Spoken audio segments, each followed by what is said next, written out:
This is not another econ podcast. I'm Ian Kaneshiro.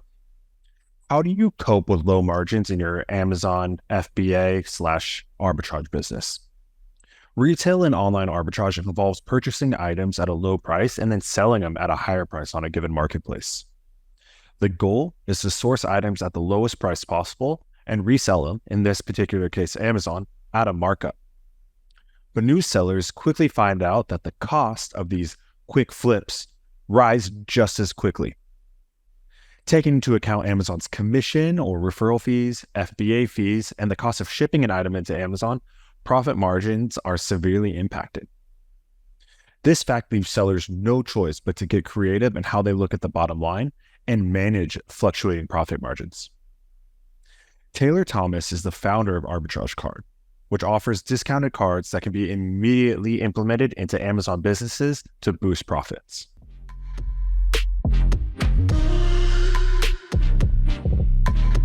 So Taylor, thanks for joining us today. Hey man, how's it going? I appreciate you having me here. Good, man. Thanks for being here. Just for our audience who doesn't know you, could you give us a little bit of a background about yourself and about Arbitrage Card? Sure, yeah. So like I said, my name is Taylor. I'm originally from Charlotte, North Carolina, here in the U.S. And I used to sell on Amazon a little bit around like 2015 to 2017. Did some drop shipping and some retail arbitrage. After that, tried a few other different types of businesses as well. But I ended up in my main business being, selling discounted gift cards and actually providing that as a service and a product to people who do sell on Amazon, who do arbitrage, and helping them increase their margins. So I've been doing that for the past 3 years, since around April of 2020. And now we're just looking to grow and expand and to help even more people out. Cool. So, yeah. So discounted gift cards, can you unpack that a little bit? How can a discounted gift card help an Amazon seller?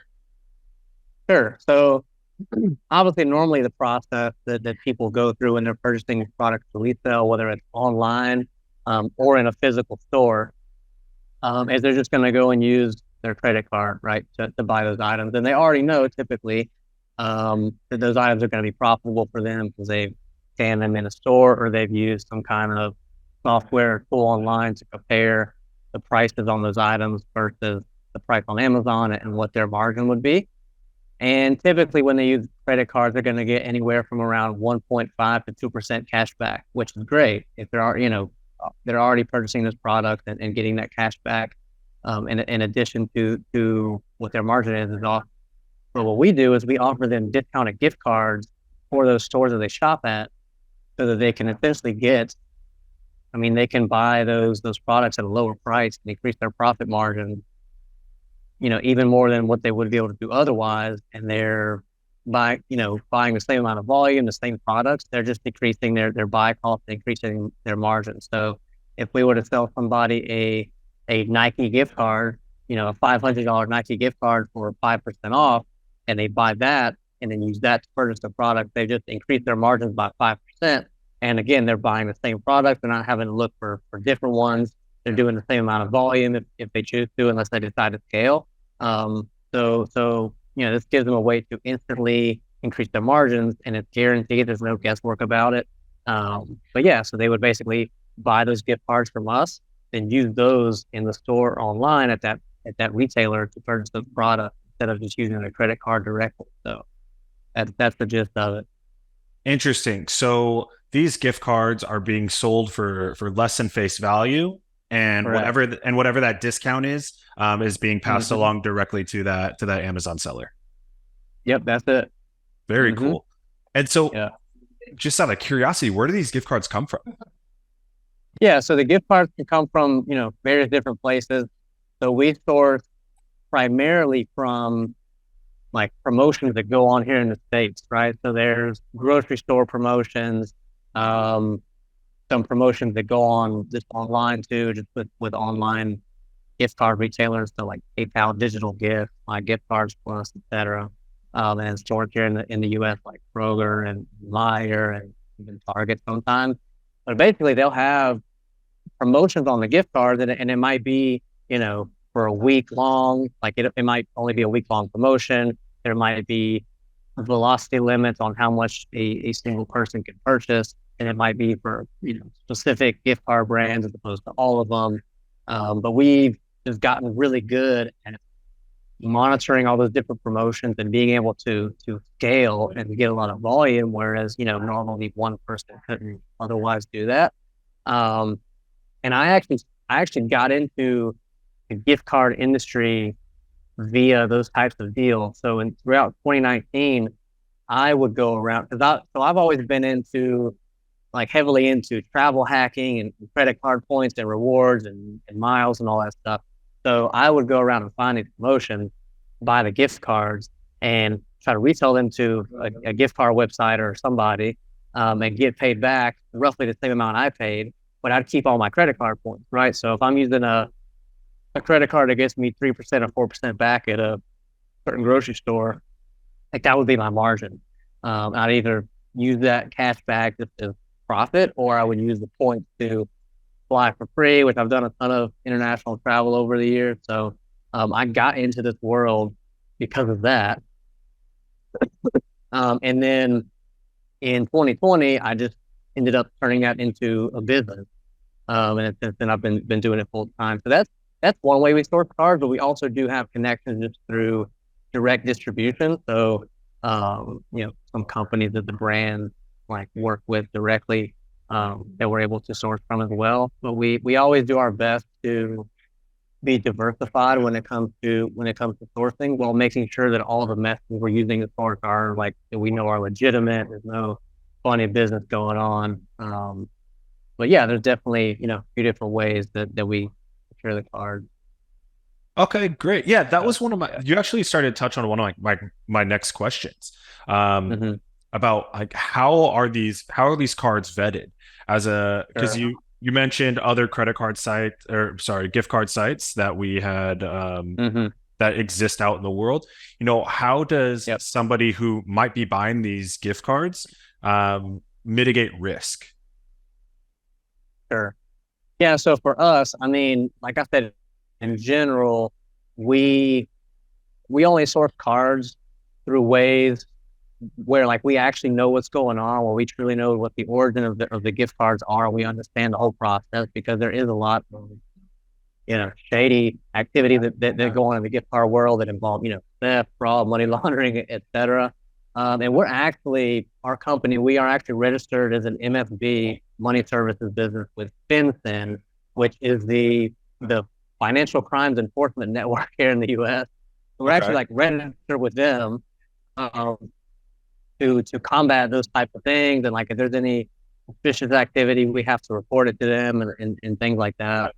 But yeah, in general, we just rule of thumb, we just try to only source cards from, again, methods where we fully understand the process of how everything's working, as opposed to just some guy over here that's got these cards to sell at a really good discount, but we have no idea where they're coming from and things like that. So that's at least on our end. What we also do to make sure that, for example, a customer doesn't buy cards and they're invalid, or they have no money on them or whatever, which, those kind of things, at least with us, because we do a good job with quality control when sourcing. Those type of things happen very rarely. But for example, there might be a typo on one of the digits in the gift card code or something. Sometimes that happens. What we do is we balance check every card before we upload it to the website. So I actually have currently a member of my team dedicated to balance checking each card before we upload them, just to make sure that we know all the cards are good before they're uploaded to the site for people to buy. But we're actually working on also building a software or a tool that would be able to automatically balance check all of the gift cards itself, so that we don't have to do it manually. So we would use that internally, and then we would also, at some point after that, try to integrate it with the website so that customers could use it also, right? So not only just after they buy cards, but if they buy cards and they've used all these cards throughout the past month, and they want to make sure that they didn't miss any they forgot to use, or if they had returns, from the store they were buying from, and some money went back on the cards. We want to make it easy for them to just like push a button and tell them what the balance is on all the cards they bought, and see if it matches up with what they thought it was supposed to be. Because I've talked to a few different sellers before, especially online arbitrage sellers who have said that like they, for example, will pay a VA of theirs once a month to go through and manually balance check all these cards, which is pretty time consuming.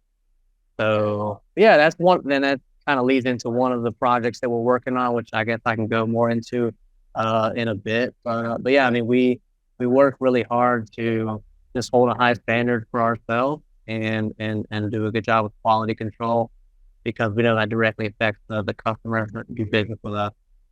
Yeah. I think that's the quality control is super important. Customers, I'm sure, want guarantees that there's value on the gift cards, and as an organization, you need to be able to provide that, so you can get those repeat customers.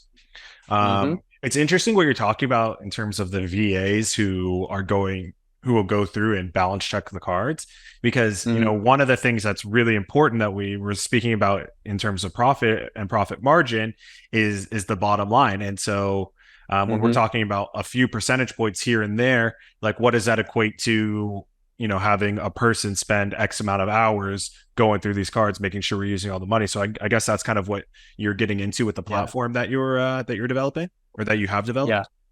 Yep. Exactly. Would you mind unpacking that a little bit more, kind of what that platform entails and what the problems that you guys are trying to solve? Sure. Yeah. So I guess currently I'll just kind of speak a little bit on what we've already done to help, solve some of those issues. Because I mean, we've got the platform itself already up and running. It's been going for a while. But as far as features that help people with the tracking of the gift card, which is what we were just talking about. So currently we have a few different features already on there.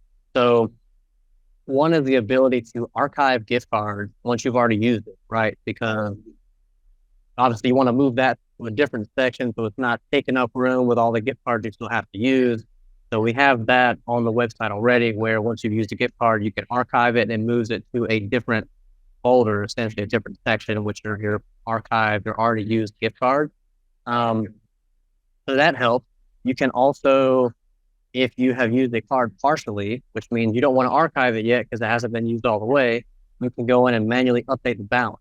So if you've got this gift card that was, for Nike, it was $500 gift card when you bought it, and you used $300 and now it has $200 left, you can go in there and manually update that balance. So it'll still show you the original denomination of the card. It'll say Nike 500, but then towards the bottom, it will say the current balance, and it'll be, you can change that to be whatever you want. Obviously it's self-reporting, so you would need to make sure that the info you're putting there is accurate. But so you can do that. So you can track the current balances on all the cards. And in addition to that, we also have a feature on the site, which on the website, it's called gift card search, on the menu. And you can basically go into that and see all of your gift cards in a table/spreadsheet type of format, and just see them all visually, and with different columns and rows.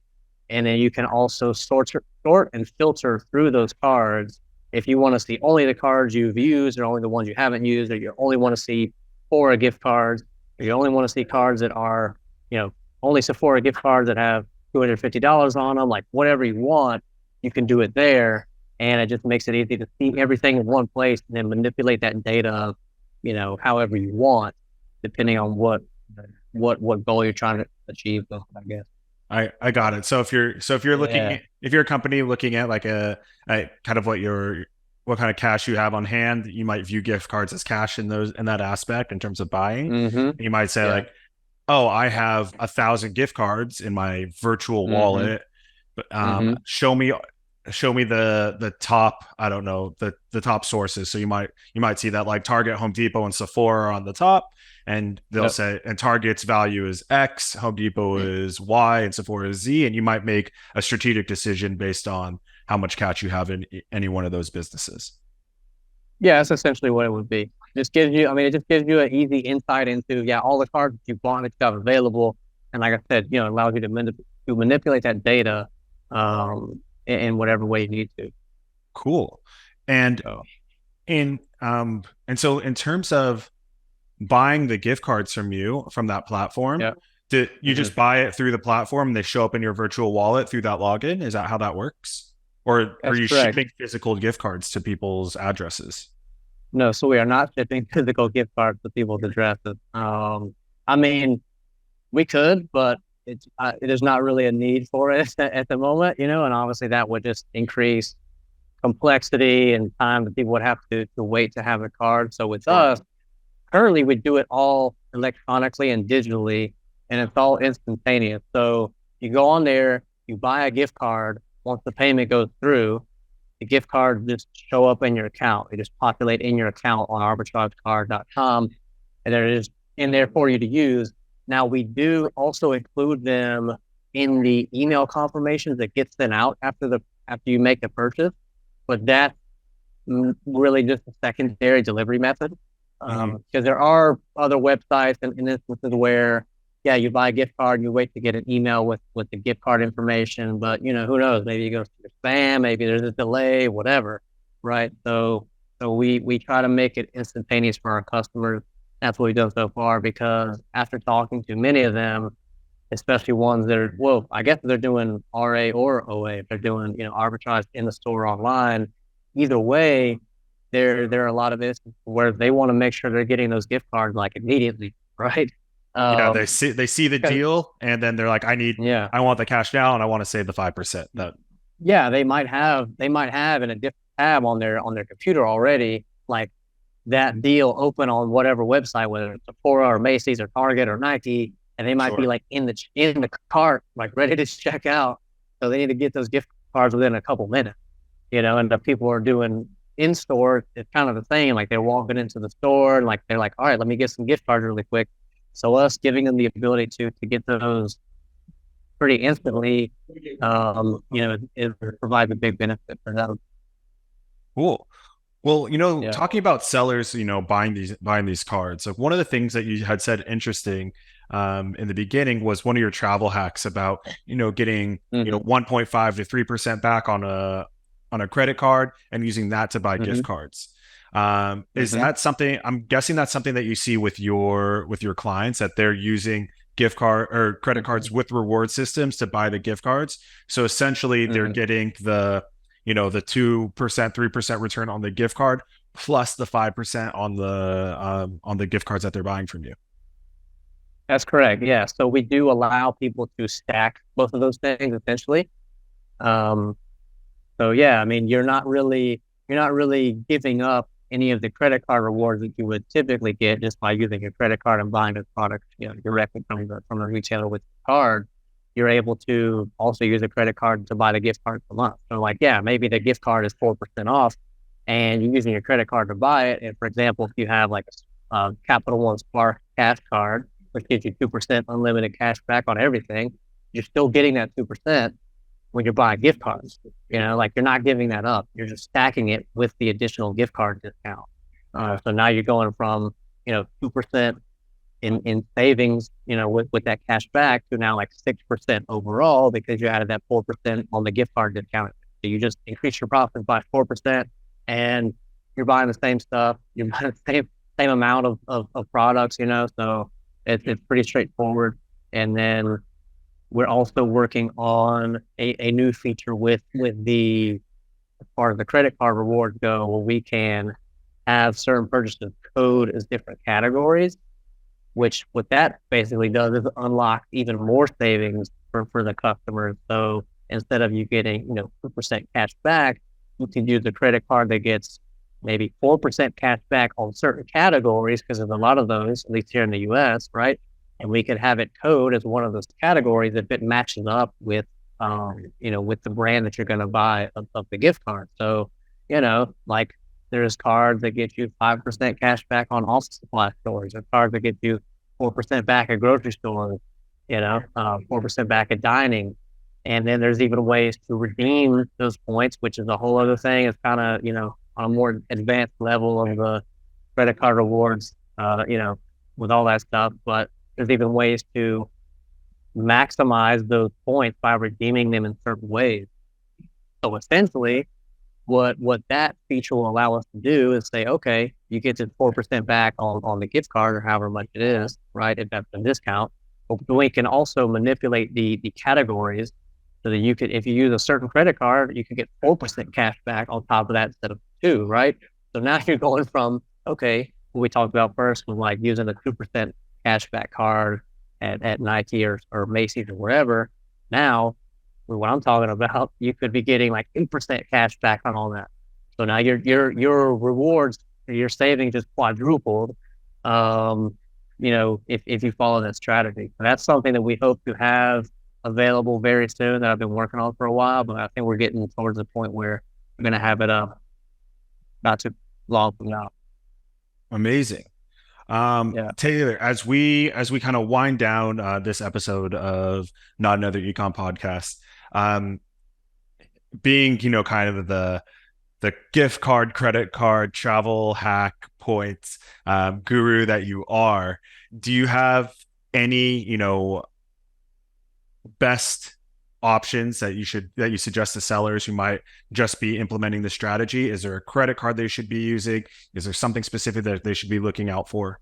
And noting to all the audience members, this is not financial advice. This is just two guys talking on a podcast. But like, are there any things that you've seen that have been helpful for you or clients in the past? Yeah, I mean, that's kind of a loaded question because there could be tons of best practices and tips and good options that I could suggest for gift cards. And I've done some other interviews where I kind of unpack that and when it's all a bunch of different options. But I guess I'll just mention something really simple and easy, I guess, for now. We'll try that. So for example, there is and again, this is, if you're here in the US, obviously, there is the Barclays Aviator Red Mastercard. Probably the easiest sign-up bonus ever for as far as credit cards are concerned. So you get the card, you make one purchase of any amount, it could be $1, and they give you 50,000 American Airline miles. That's it. Wow. So there's and obviously that's not very scalable. Like you might, get that card one time and maybe wait a few years and get it again. And there's, most of the cards are somewhere along the lines of spend a few $1,000s within a few months, you get 50, 60, 70,000 points, which, right. 50,000 points might equate to $500 of cash back essentially. And, spending a few $1,000s over a few months should be pretty easy for people who resell on Amazon or buy products all the time. But yeah, the Barclays is a very good option too. It's just very simple and easy, straightforward. I mean, I got a new one recently and I just went and bought a coffee and I was like, all right, okay, I'm done with that. Yeah, so, that's amazing. And that's, and 50,000 miles could be good for, 2, if you really maximize it, 2 domestic round trip flights in the US. So yeah, it's a very good option. Yeah. So you heard it here from Taylor Thomas. Remember, this is not financial advice, just things that we've noticed in living in the world, I should say. But Taylor is the founder of Arbitrage Card, a platform specifically for e-commerce sellers to increase their profit margins and save money on products that they already buy, since every percentage point counts. Taylor, thank you so much for joining us today on Not Another Econ Podcast, and we'll see you around here again soon. Thank you, man. I really appreciate it. Hope to talk to you again soon. All right, thanks. This is Not Another Econ Podcast. I'm Ian Kaneshiro. How do you cope with low